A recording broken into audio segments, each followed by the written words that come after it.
ఉమామహేశ్వరుడితో పాటు పరివార దేవతలు ఇక్కడి ఉపాలయాలలో వెలిసి భక్తుల్ని ఆశీర్వదిస్తూ ఉంటారు. వీరిలో వరసిద్ధి వినాయకుడు, దక్షిణామూర్తి, నాగధనుంజయులు, లింగోద్భవమూర్తి, విష్ణుదుర్గ, చండీశ్వరుడు, కాలభైరవుడు, అభయాంజనేయుడు, నవగ్రహాలు భక్తుల ఆర్తి ఆలకించి ఆశీర్వదిస్తూ ఉంటారు. ఈ శివాలయంలోని పరివార దేవతలలో వరసిద్ధి వినాయకుడు ఏకదంతుడు, వక్రతుండంతో రత్నఖచిత నయనాలతో కనిపిస్తాడు. శ్వేత వస్త్రధారణతో చందన కుంకుమ తిలకంతో సింహతోరణం క్రింద మూషిక ముద్రల శోభతో ఆసీనుడైన విఘ్నరాజు పుష్పరుద్రాక్ష హారధారిగా ఆశీర్వదిస్తుంటాడు.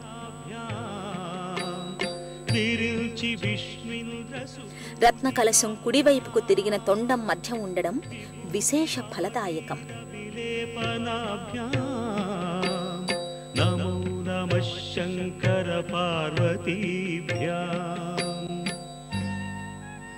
కుడుములు గరికలతో 21 సార్లు పూజిస్తే విఘ్నరాజు కోర్కెలను సిద్ధింపచేస్తాడని ప్రతీతి.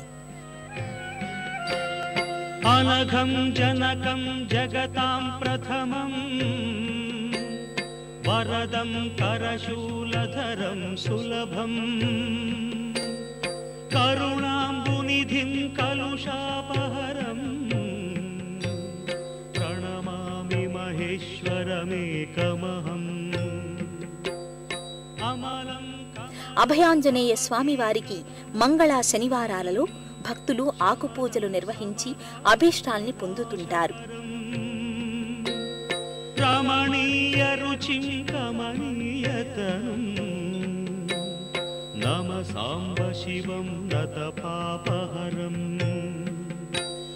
శివం శంకరం బంధురం సుందరేశం నటేశం గణేశం గిరీశం మహేశం దినేశేందునేత్రం సుగాత్రం మృడాని పతిం శ్రీగిరీశం హృదా భావయామి. లింగోద్భవమూర్తిది మరో మాహాత్మ్యం. ఈశ్వరుని ఆదిని అంతాన్ని అన్వేషించాలని విష్ణువు వరాహమూర్తిగా పాతాళం వైపుకు పయనిస్తాడు.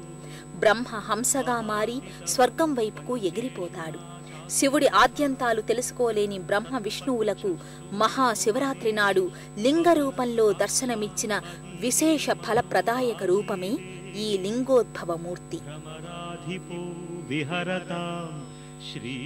శివాలయానికి ఉత్తరంగా ఉన్న విష్ణు దుర్గాదేవి శంఖచక్ర శోభతో సింధూర చందన తిలకాంకితగా దర్శనమిస్తుంది.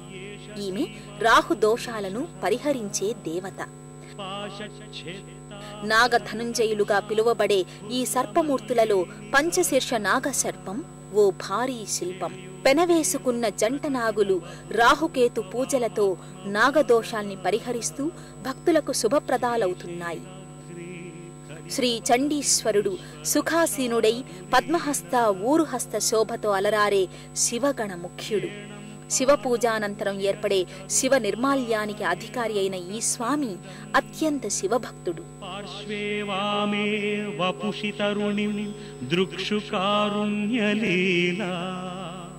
ఆలయం బయట ఉన్న చిరుమంటపాలలో శివ పరివార దేవతలతో పాటు కాలభైరవుడు క్షేత్రపాలకుడిగా ఉంటాడు. శునక వాహనంతో చతుర్భుజాలతో డమరుక సర్పహస్తుడు పాశాంకుశ పద్మాలు ధరించి శోభిస్తుంటాడు. మణిగణ రచితే కల్పవృక్షాళి శీతే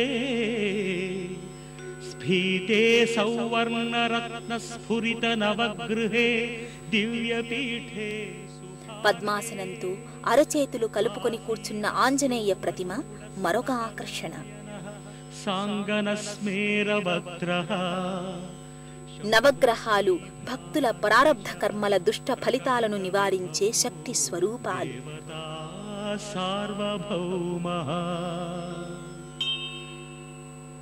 ఈ ఉమామహేశ్వర ఆలయ ప్రాంగణంలో జరిగే అభిషేకాలు, తైల స్నానాలు, నవధాన్య అర్చనలు, పంచామృత సమర్చనలు, శుక్రవారం మంగళవారం జరిగే కుంకుమ పూజలు, శని ప్రదోష కాల పూజలు, వార్షిక బ్రహ్మోత్సవాలు, వీటన్నిటిలో పాల్గొనే భక్తజన వినతులను విందాం రండి. స్వామివారికి ప్రతి సంవత్సరము వార్షిక బ్రహ్మోత్సవము జ్యేష్ఠమాసం నందు మరియు మహాశివరాత్రి పర్వదినమున 3 రోజుల కార్యక్రమం బ్రహ్మోత్సవాలు గ్రామం నందు జరపబడుతున్నది. ఈ ఆలయము సర్పదోష నివారణకు విశేషంగా పూజలు జరపబడుతున్నవి. కష్టాలను నివారించుకుంటూ శాంతి సౌభాగ్యాలతో దైవానుగ్రహం చేత వర్ధిల్లుతున్నారు. ఆలయం ఏదైనా భక్తులకు ధార్మిక జీవనాన్ని అలవాటు చేసి ఆత్మస్థైర్యాన్ని, ఆత్మానందాన్ని కలిగిస్తుంది. తద్వారా మానవులు స్వార్థరహితులు, పాపదూరులవుతారు. అప్పుడు దైవభక్తి ఒక ఆదర్శ సమాజానికి మూల కారణమవుతుంది. ఉమాపతి ఉదారుడు, జగజ్జనని కారుణ్య ఆమని, శుభమంగళాలు తరగని మణి, తదితర పరివార దేవతలు ఉపకార కారకులు. అందుకే ఆలయాలు ఆనంద సంధాయక పవిత్ర స్థలాలు, లోక కళ్యాణ ప్రేరక పుణ్య భూములు. మనందరి మీద ఈ ఉమా సమేత మహేశ్వరుని కటాక్ష అక్షతలు వర్షించాలని ఆశిస్తూ మరో తీర్థయాత్రలో, మరో ఆలయ సందర్శనంతో మళ్ళీ కలుసుకుందాం. అంతవరకు సెలవు మరి. నమస్కారం.